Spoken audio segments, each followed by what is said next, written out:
Welcome, aspiring mixologist or mocktail enthusiast, to my mixology channel. If you want more videos like this, please subscribe now and click the bell icon so that you won't miss any liquid magic episodes. For today, guys, we will be talking all about for today's second mocktail. This is the Melon Blush. It is very healthy, fruity, and delicious. What a refreshing drink. So what are you waiting for?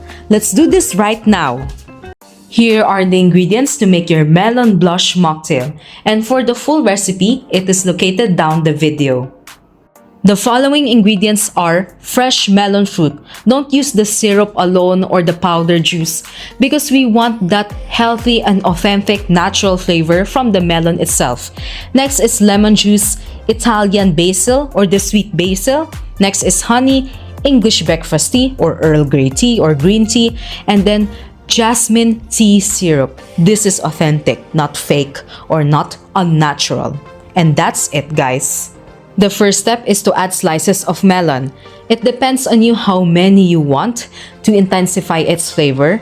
Just add a little bit of water so that it blends well in the smoothie blender. Second step, brewing the tea. Just add hot water, set it aside, let it cool for 3 to 4 minutes before adding it to our mocktail. The next step is to prepare and combine the rest of the ingredients. So follow me. In a Boston shaker, add 1/3 chunk of the melon. The fifth step is to add the blended melon juice. For that deep aromatic flavor, add 4 to 5 basil leaves. Some of you would be wondering why add basil. It's just for savory purposes like pesto. Actually, it's not. It has been used in desserts and in beverages, whether it's mocktails, virgin cocktails, so on and so forth. It is delicious. It becomes very sweet. For that citrusy and tart flavor, add lemon juice. The next step is to pound all the ingredients by using a muddler to release its essential oils and flavors. The next step is to add Jasmine Tea Syrup. If you don't have one, then in a small sauce pot, add jasmine tea bags, water, and sugar. Then that's it. After adding the Jasmine Tea Syrup, pound everything again to combine its flavors. Next step is to add the rest of the melon juice. Then pound it again.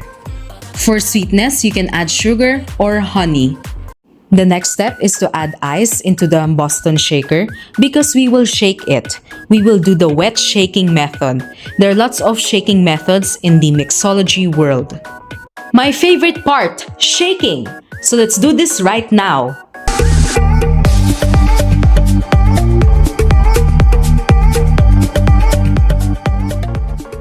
The next step is to add ice to our mocktail glass. The next step is to pour and strain our mocktail juice to our mocktail glass. This is very important that you strain all the time. Everyone, I would like to say, before doing these things, and if you want to be a mixologist, you need to have your own complete bar tool set or equipments. Because how can you be one if you don't have one? The next step we have to add is our cooled tea. Then garnish it with a branch of basil leaves to make it beautiful and tropical. I like to add few slices of fresh fruits or the chunks of it.